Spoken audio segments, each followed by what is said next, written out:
मी दीक्षा बोलते जिओ मधून. तर माझं बोलणं प्रसाद सरांसोबत होतं. हा बोला की. तर जसं मी ते चेक करते, तुम्ही 15 फेब्रुवारी 2023 पासून आपल्या जिओच्या सर्व्हिसेस यूज करताय. जो तुम्ही 40 दिवसांचा प्लॅन घेतलेला आहे याला एक्सपायर होण्यासाठी 15 दिवस बाकी आहे. जो डिव्हाइस करताय तो आहे 5G. काही इश्यू होते का तुम्हाला जिओ सर्व्हिस किंवा नेटवर्क कनेक्टिव्हिटीला घेऊन? हा सर्व्हिस सुद्धा आमचा इश्यू झाला आणि अंबानीचा कुठला प्रोडक्ट वापरणार नाही. आमच्या इथं हत्ती घेऊन गेला अंबानीने.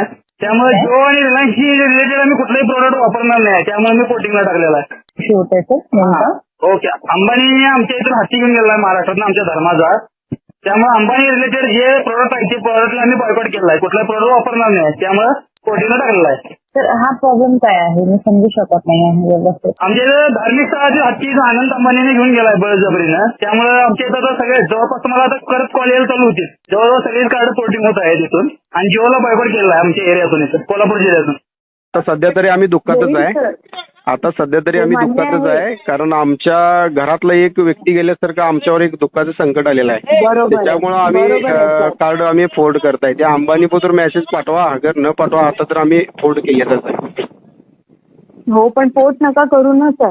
नाही मान्य आहे त्यांच्या मान्य आहे की त्यांना खूप तुम्हाला प्रॉब्लेम होतोय सर. पण त्याच्यावर पण हा पॉलिटिकल इश्यू आहे सर. याच्यावर पॉलिटिकलचा इश्यूचा काही नाही मॅडम. हे आमच्या कुटुंबातलं आम्ही लहानपणापासून सांभाळलेला एक व्यक्ती आमच्या घरात नेल्यासारखं त्या अंबानीने घेऊन गेलेला आहे. आणि कशाला त्याचं आम्हाला कार्ड पाहिजे?